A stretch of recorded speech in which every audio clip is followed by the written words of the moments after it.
CIET NCERT द्वारा प्रस्तुतम् अस्ति अष्टकक्षायाः संस्कृतस्य ध्वनिपाठ्यपुस्तकं दीपकम्। पृष्ठसङ्ख्या 85 अष्टमः पाठः। पश्यत कोणमैशान्यं भारतस्य मनोहरम्। पृष्ठस्य दक्षिणतः एकं स्कैनर् अस्ति। एतस्य पाठस्य अधिकाधिकं ज्ञानाय स्कैन् कर्तुं शक्नुवन्ति।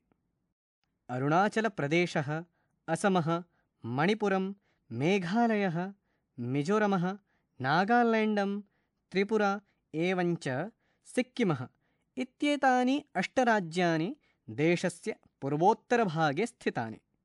एतानि राज्यानि भारतस्य केवलं स्थानविशेषत्वेन न, अपि तु सांस्कृतिक ऐतिहासिक विविधतायाः कारणेन विशेषमहत्त्वं वहन्ति।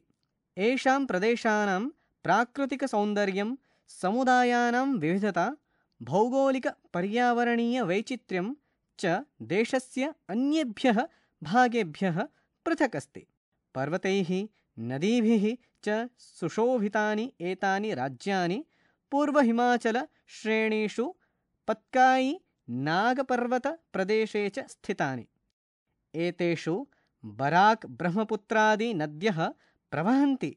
एवञ्च पर्वतश्रेण्यः, पीठस्थलानि, निम्नपर्वताः, उपत्यकाः च अस्मिन् भूभागे भूवैविध्यं धारयन्ति।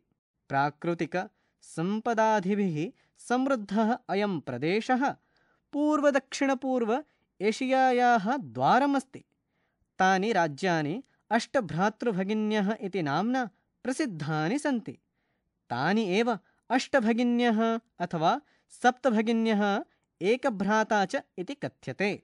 अत्र पृष्ठे चित्राणि सन्ति। अत्र भारतमानचित्रे अष्टभगिनीः गोलकाररूपेण चिह्नितम् अस्ति। अत्र पारम्परिकवेशभूषायाम् एकः पुरुषः तथा एका महिला अपि अस्ति। दक्षिणभागे चायपत्रं स्वपृष्ठे स्थिते पात्रे स्थापयन्ती एका महिला अस्ति। तथा च तस्य पृष्ठे भगवान् बुद्धस्य प्रतिमूर्तिः सम्यक् रूपेण अस्ति। पृष्ठसङ्ख्या 86। अत्र एका अध्यापिका स्वछात्राभिः सह वार्तालापं कुर्वती अस्ति। अध्यापिका वदति, सुप्रभातं छात्राः। छात्राः वदन्ति, सुप्रभातम् आचार्ये।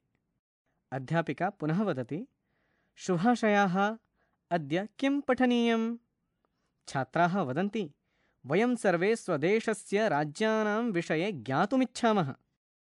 अध्यापिका, शोभनं, वदत, अस्माकं देशे कति राज्यानि सन्ति?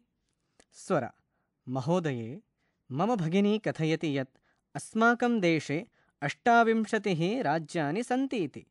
एतद् अतिरिच्य 8 केन्द्रशासितप्रदेशाः अपि सन्ति।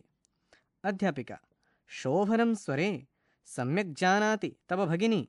भवतु, अपि यूयं जानीथ यत् एतेषु राज्येषु 8 राज्यानाम् एकः समवायो अस्ति, यः सप्तभगिन्यः एकभ्राता च इति नाम्ना प्रथितः अस्ति।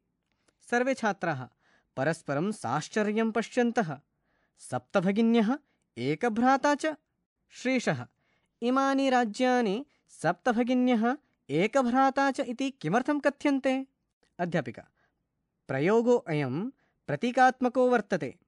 कदाचित् सामाजिक-सांस्कृतिकपरिदृश्यानां साम्यात् भौगोलिकवैशिष्ट्यात् च इमानि उक्तोपाधिना प्रथितानि।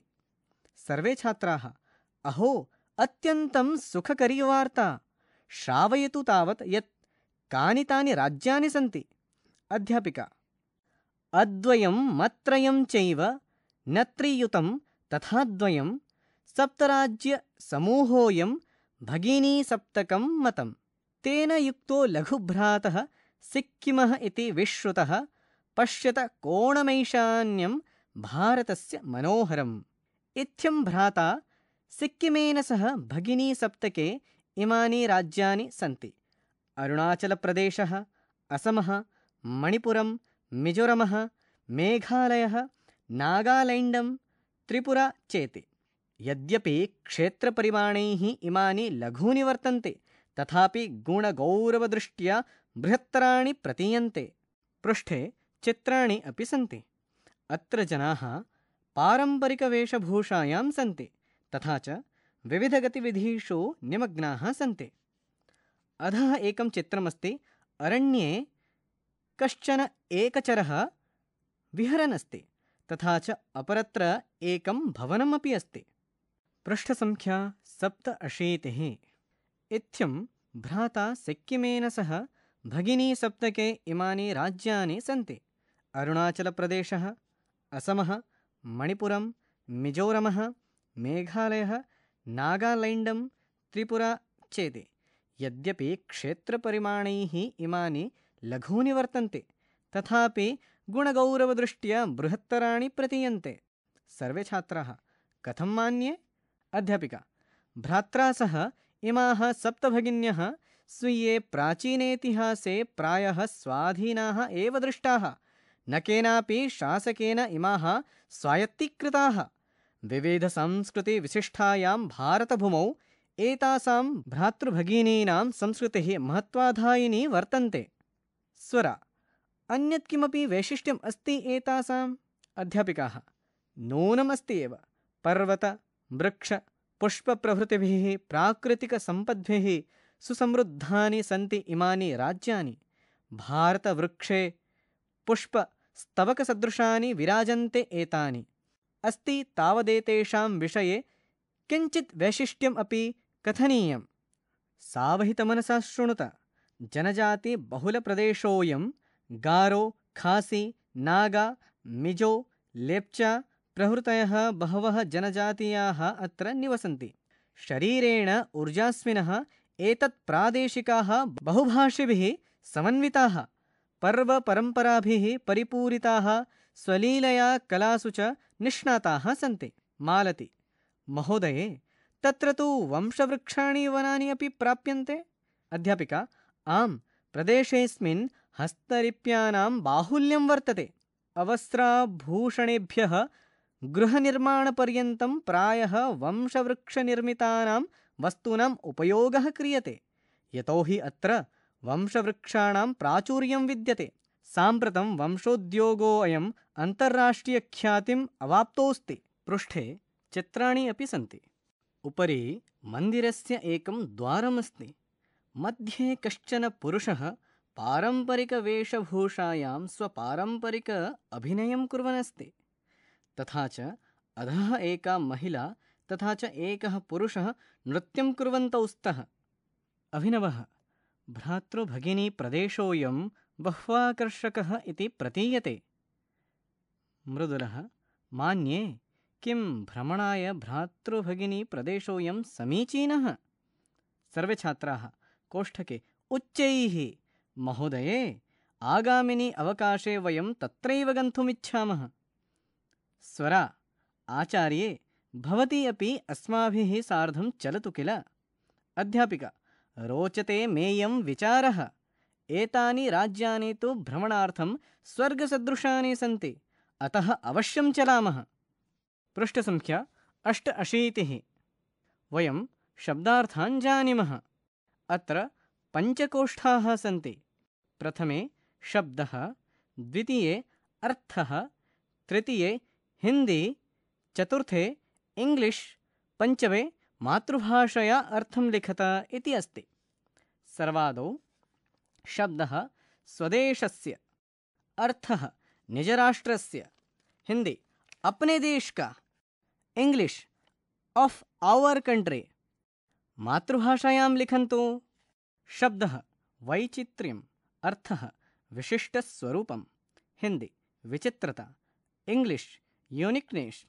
स्वमातृभाषायां लिखन्तु। शब्दः प्रवहन्ति, अर्थः प्रकर्षेण प्रवहन्ति, हिंदी बहती है, इंग्लिश फ्लोज। स्वमातृभाषायां लिखन्तु अग्रे। शब्दः भूवैविध्यम्, अर्थः भूमेः विविधता, हिंदी भूमि की विविधता, इंग्लिश लैंड डाइवर्सिटी। स्वमातृभाषायां लिखन्तु। शब्दः पीठस्थलानि, अर्थः खण्डस्थलानि, हिन्दी पठारः, इंग्लिश प्लाटो, स्वमातृभाषायां लिखन्तु। शब्दः जानीथ, अर्थः अवगच्छथ, हिंदी जानते हैं, इंग्लिश यू ऑल कोष्ठके, नो। ईशान्यम, अर्थः पूर्वोत्तर दिशा, हिंदी पूर्वोत्तर दिशा, इंग्लिश नॉर्थ ईस्ट कॉर्नर, स्वमातृभाषायां लिखन्तु। शब्दः ज्ञातुम, अर्थः वेदितुम, हिंदी जानने के लिए, इंग्लिश टू नो, स्वमातृभाषायां लिखन्तु। शब्दः भागेभ्यः, अर्थः खंडेभ्यः, हिंदी भागों से, इंग्लिश फॉर्म पार्ट्स, स्वमातृभाषायां लिखन्तु। शब्दः समवायः, अर्थः समाहारः, हिंदी समूहः, इंग्लिश कॉम्बिनेशन, स्वमातृभाषायां लिखन्तु। शब्दः केन्द्रशासितप्रदेशाः, अर्थः प्रत्यक्षं केन्द्रशासनाधीनाः प्रदेशाः, हिंदी केन्द्रद्वारा शासित प्रदेश, इंग्लिश यूनियन टेरिटरी, स्वमातृभाषायां लिखन्तु। शब्दः अतिरिच्य, अर्थः अतिरिक्तभावेन, हिंदी इसके अतिरिक्त, इंग्लिश बेसाइड्स, स्वमातृभाषायां लिखन्तु। शब्दः प्रथितः, अर्थः प्रख्यातः, हिन्द्यां प्रसिद्धः, आंग्ले फेमस, स्वमातृभाषायां लिखन्तु। शब्दः प्रतीकात्मकः, अर्थः सांकेतिकः, हिन्द्यां प्रतीकात्मक, आंग्ले सिम्बॉलिक, स्वमातृभाषायां लिखन्तु। पृष्ठसंख्या 89। अत्र पुनः पञ्चकोष्ठाः सन्ति। प्रथमे शब्दः, द्वितीये अर्थः, तृतीये हिंदी, चतुर्थे इंग्लिश, पंचमे मातृभाषया अर्थं लिखत इति अस्ति। सर्वादौ शब्दः साम्यात्, अर्थः सादृश्यात्, हिंदी समानता के कारण, इंग्लिश बिकॉज ऑफ सिमिलरिटी, स्वमातृभाषायां लिखन्तु। शब्दः उक्तोपाधिना, अर्थः उक्तेन नाम्ना, हिंदी दिए हुए नाम से, इंग्लिश बाय द गिवन नेम, स्वमातृभाषायां लिखन्तु। क्षेत्रपरिमाणैः, अर्थः क्षेत्रफलस्य परिमाणेन, हिन्द्यां क्षेत्रफल के नाप से, आंग्ले बाय एक्सटेंड ऑफ एरिया, स्वमातृभाषायां लिखन्तु। शब्दः गुणगौरवदृष्ट्या, अर्थः गुणस्य गौरवस्य च दृष्ट्या, हिन्द्यां गुण एवं गौरव की दृष्टि से, आंग्ले in terms of virtues and glory, स्वमातृभाषायां लिखन्तु। शब्दः बृहत्तराणि, अर्थः विशालानि, हिन्द्यां बहुत बड़े, आंग्ले वेरी सिग्निफिकेंट, स्वमातृभाषायां लिखन्तु। शब्दः स्वाधीनाः, अर्थः स्वतन्त्राः, हिन्द्यां स्वतन्त्र, आंग्ले इंडिपेंडेंट, स्वमातृभाषायां लिखन्तु। स्वायत्तीकृताः, अधीनीकृताः, अपने अधीन किए गए, आंग्ले कैप्चर्ड, ऑटोनोमस, स्वमातृभाषायां लिखन्तु। शब्दः प्राकृतिकसम्पद्भिः, अर्थः प्रकृति जात विभवैः, हिन्द्यां प्राकृतिक संपदाओं से, आंग्ले विथ रिच नेचुरल रिसोर्सेस, स्वमातृभाषायां लिखन्तु। शब्दः पुष्पस्तबकसदृशानि, अर्थः पुष्पपुञ्जसमानानि, हिन्द्यां पुष्पगुच्छ के समान, आंग्ले लाइक फ्लावर बुके। शब्दः सावहितमनसा, अर्थः सावधानमनसा, हिन्द्यां ध्यानपूर्वक, आंग्ले विथ अटेंशन, स्वमातृभाषायां लिखन्तु। शब्दः ऊर्जस्विनः, अर्थः ऊर्जायुक्ताः, हिन्द्यां शक्तिशाली, आंग्ले एनर्जेटिक, स्वमातृभाषायां लिखन्तु। शब्दः पर्वपरम्पराभिः, अर्थः उत्सव परंपराभिः। हिंदियां उत्सवों की परंपरा से, आंग्ले बाय द फेस्टिव ट्रेडिशन। स्वमातृभाषायां लिखन्तु। शब्दः परिपूरिताः, अर्थः परिपूर्णाः। हिंदियां भरपूर, आंग्ले फुल ऑफ। स्वमातृभाषायां लिखन्तु। शब्दः स्वलीला कलाभिः, अर्थः निज केली कलाभिः। हिंदियां अपनी लीलाओं से, आंग्ले by own amusements and pastimes. स्वमातृभाषायां लिखन्तु। शब्दः निष्णाताः, अर्थः पारंगताः। हिंदियां निपुण, आंग्ले एक्सपर्ट्स, मास्टर। स्वमातृभाषायां लिखन्तु। शब्दः वंशवृक्षाणाम्, अर्थः वंशपादपानां। हिंदियां बांस के वृक्षों के, आंग्ले ऑफ बैम्बू ट्रीज। स्वमातृभाषायां लिखन्तु। शब्दः बह्वाकर्षकः, अर्थः अत्याकर्षकः। हिंदियां अत्यधिक आकर्षक, आंग्ले वेरी अट्रैक्टिव। स्वमातृभाषायां लिखन्तु। पृष्ठसंख्या 90। अत्र इदम् अवधेयं। दशदिशः पूर्वाग्नेयी दक्षिणा च नैऋती पश्चिमा तथा वायवी चैत्तरैशानी ऊर्ध्वाचाधो दिशो दश। अर्थः पूर्वा ईस्ट, दक्षिणा साउथ, पश्चिमा वेस्ट, उत्तरा नॉर्थ, ऊर्ध्वा अप हाई, आग्नेयी साउथ ईस्ट, नैऋती साउथ वेस्ट, वायवी नॉर्थ वेस्ट, ईशानी नॉर्थ ईस्ट, अधः डाउन लो। अत्र श्लोकस्य वामतः कश्चन पुरुषः स्वपारम्परिकवेशभूषायाम् अस्ति, तथा च अपर दक्षिणतः काचित् महिला, सा अपि स्वपारम्परिकवेशभूषायाम् अस्ति। अभ्यासात् जायते सिद्धिः। प्रथमः अधोलिखितानां प्रश्नानाम् एकपदेन उत्तरं लिखत। क अस्माकं देशे कति राज्यानि सन्ति? रिक्तस्थानं पूरयन्तु। ख प्राचीनेतिहासे का स्वाधीनाः आसन्? रिक्तस्थानं पूरयन्तु। ग केषां समवायः सप्तभगिन्यः इति कथ्यते? रिक्तस्थानं पूरयन्तु। घ अस्माकं देशे कति केन्द्रशासितप्रदेशाः सन्ति? रिक्तस्थानं पूरयन्तु। ङ सप्तभगिनी प्रदेशे कः उद्योगः सर्वप्रमुखः? रिक्तस्थानं पूरयन्तु। द्वितीयः प्रश्नः अधोलिखितानां प्रश्नानां पूर्णवाक्येन उत्तरं लिखत। क भ्रातृसहित भगिनी सप्तके कानि राज्यानि सन्ति? रिक्तस्थानं पूरयन्तु।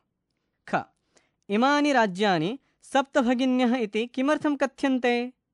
रिक्तस्थानं पूरयन्तु। ग ईशान्यकोणप्रदेशेषु के निवसन्ति? रिक्तस्थानं पूरयन्तु।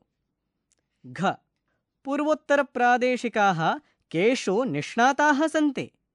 रिक्तस्थानं पूरयन्तु। ङ वंशवृक्षवस्तूनाम् उपयोगः कुत्र क्रियते? रिक्तस्थानं पूरयन्तु। पृष्ठसंख्या 91। तृतीयः प्रश्नः अधोलिखितेषु पदेषु प्रकृतिप्रत्ययविभागं कुरुत। यथा गन्तुं, गम तुमुन्। यथा गन्तुं गम प्रकृतिः, तुमुन् प्रत्ययः। तथैव ज्ञातुं कः का प्रकृतिः? ज्ञातुं का प्रकृतिः? कः प्रत्ययः? विश्रुतः का प्रकृतिः? कः प्रत्ययः?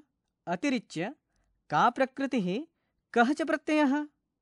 पठनीयं का प्रकृतिः? कः च प्रत्ययः?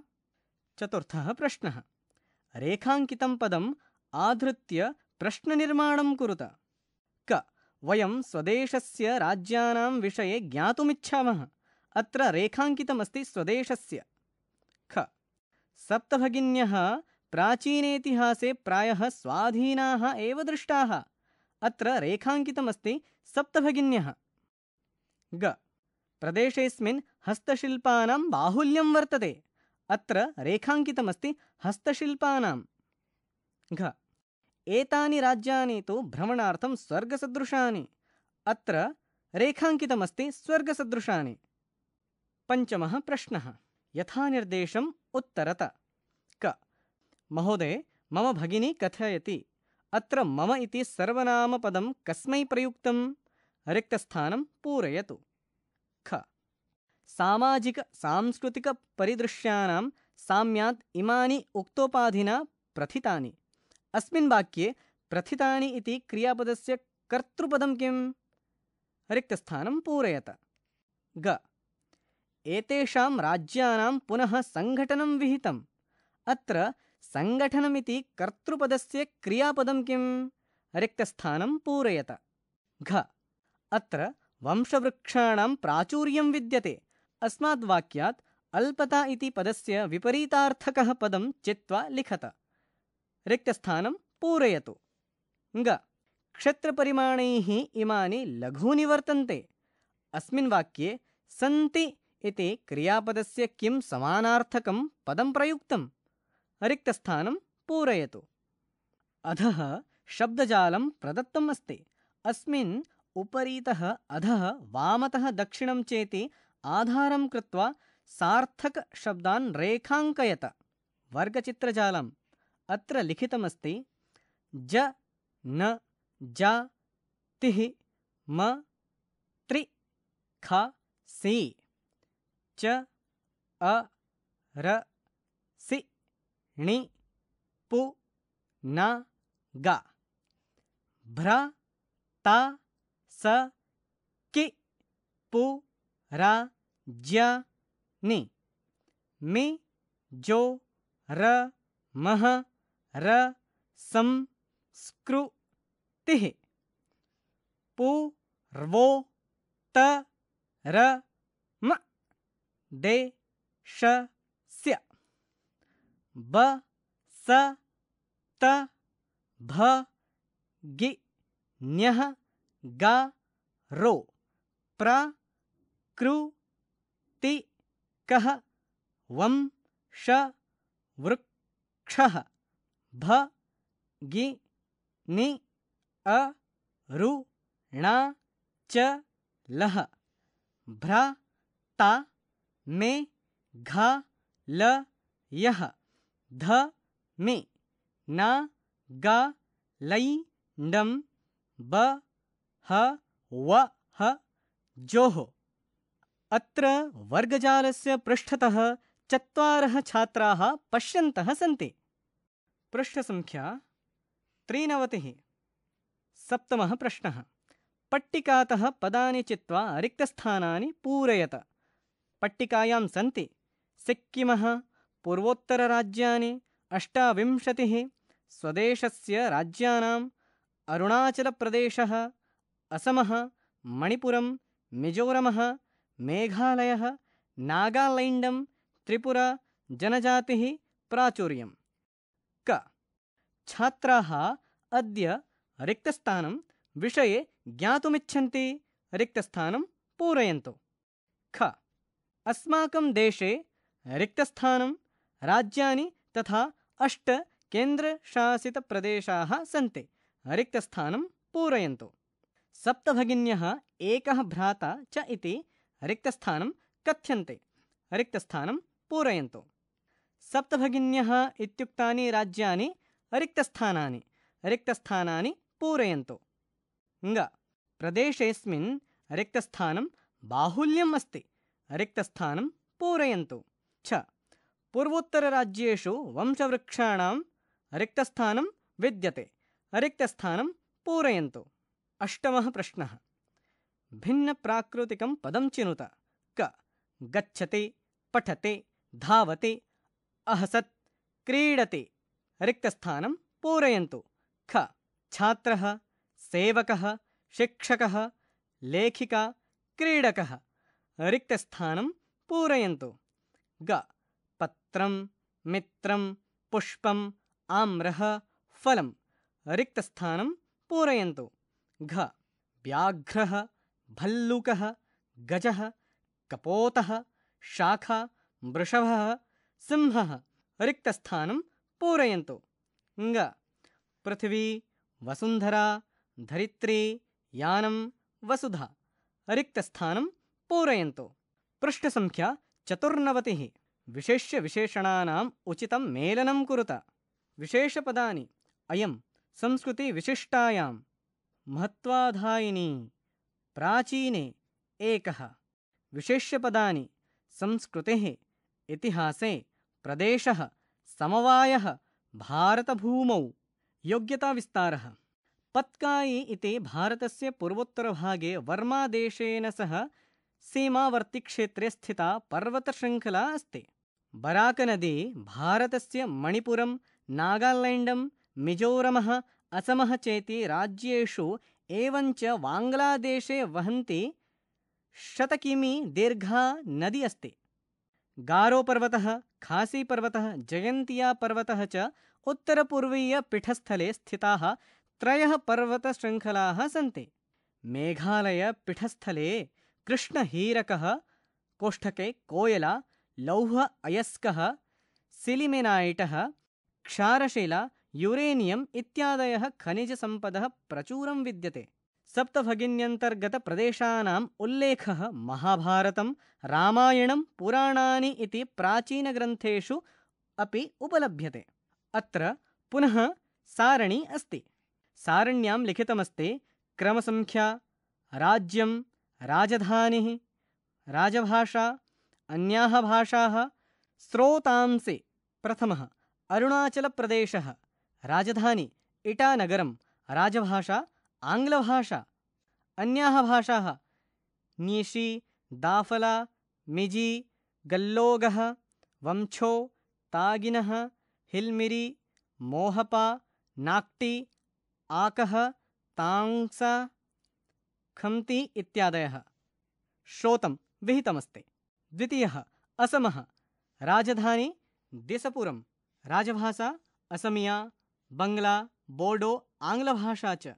अन्याः भाषाः बङ्ग्ला, डिमासा, मिसिङ्गः, कार्वी, रम्भा, तिनुआ, ताइफाके, ताई एतो, ताई, खम्ती। श्रोतं विहितमस्ति। तृतीयः राज्यं मणिपुरं, राजधानी इम्फालः, राजभाषा मणिपुरी। अन्याः भाषाः तङ्गखुलः, हम्मरः, पैते, लुशाई, थादौ, कुकी। श्रोतं विहितमस्ति। राज्यं मेघालयः, राजधानी शिलाङ्गः, राजभाषा खासी, पुआरः, गारो, आङ्ग्लभाषा च। अन्याः भाषाः अवेङ्गः, रेङ्घावा, अलोङ्गः, अकरवे, अल्वेवा कोष्ठके, मच्ची, दू अलः, उइबोक्, चिसकः, मेगामः, लिङ्गोजमः वा, रुगा, गाओ, गञ्चिङ्गः, पुआन्, पुआन् ख्यानिरां, भोई पुआई च वारः। स्रोतं विहितमस्ति। पञ्चमः राज्यं मिजोरमः, राजधानी आइजोलः, राजभाषा मिजो, आङ्ग्लभाषा च। अन्याः भाषाः असो, छो, हलमः, हिनारः, लाई, लुसेई, मारा, मियुखुमी, पैते, थाडो, कुकी च। स्रोतं विहितमस्ति। षष्ठः नागालैण्डं, कोहिमा, राजधानी, राजभाषा आङ्ग्लभाषा। अन्याः भाषाः नागामी, असमिया, बङ्ग्ला च। स्रोतं विहितमस्ति। सप्तमः त्रिपुरा, राजधानी अगरतला, राजभाषा आङ्ग्लभाषा, बङ्ग्ला च। अन्याः भाषाः कक्बरकः, त्रिपुरी, वा, हलं, रङ्खालः, चकमा च। स्रोतं विहितमस्ति। अष्टमः सिक्किमः, राजधानी गङ्गोटः, राजभाषा आङ्ग्लभाषा। अन्याः भाषाः नेपाली, भूतिया, लेप्चा, लिम्बू, नेवारी, राय, गुरुङ्, मंगाई, शेर्पा, तामाङ्गः, सुनवरः च। स्रोतं विहितमस्ति। सप्तभगिन्यः इति प्रथितः राज्यसमूहः प्राकृतिकसौन्दर्येण अतिविशिष्टः, प्रत्येकं राज्यस्य अपि स्वकीयं महत्त्वमस्ति। भारते अरुणाचलप्रदेशे सूर्यस्य अरुणोदयः सर्वप्रथमं भवति, अतः अरुणाचलः। अत्र तादृशः प्रदेशः अपि अस्ति यत् आवर्षं हिमपातः भवति। असमराज्यं पूर्वं कामरूपमिति नाम्ना प्रसिद्धम्। अस्मिन् खनिजम्, इन्धनतैलम्, इन्धनानिलः, CNG कोष्टके च प्रचुरमात्रया दृश्यते। लोके बृहत्तमः रमणीयः नदीद्वीपः माजुली असमे ब्रह्मपुत्रनदे स्थितः अस्ति। मणिपुरस्य उल्लेखः तु महाभारतादिग्रन्थेषु अपि लभ्यते। अत्र सम्पूर्णे विश्वे एकमात्रं राष्ट्रियं प्लवमानम् उद्यानम् अस्ति। इदं लोकटकसरोवर प्लवते। मिजोरं, सिक्किं, मेघालय, त्रिपुरा राज्यानामपि सन्ति वैशिष्ट्यानि। पृष्ठसङ्ख्या 96। पृष्ठसङ्ख्या 96 परियोजनाकार्यं। प्रथमं पश्यत कोणमैशान्यं भारतस्य मनोहरम् इति पाठस्य सन्दर्भे भित्तिपत्रे उत्तरपूर्वराज्यानां पृथक् पृथक् मानचित्रं प्रदर्शयत। संस्कृतभाषया कस्यापि राज्यस्य पञ्चवाक्यैः विवरणं लिखत। उदाहरणं नागालैण्डं होर्न्बिल् महोत्सवः अत्र प्रसिद्धः। रिक्तस्थानं पूरयन्तु। द्वितीयम्, अत्र नागालैण्ड् राज्यस्य मानचित्रं पश्यन्तु। अत्र विभिन्नजिलाः सन्ति। अत्र नागालैण्ड् राज्यस्य मानचित्रं विहितमस्ति। मानचित्रे नागालैण्ड् इत्यस्य विविधजिल्लाः सन्ति। नागालैण्ड् इत्यस्य सीमाक्षेत्रे असमः, अरुणाचलप्रदेशः, म्यामार्, मणिपुर् इति राज्यानि सन्ति।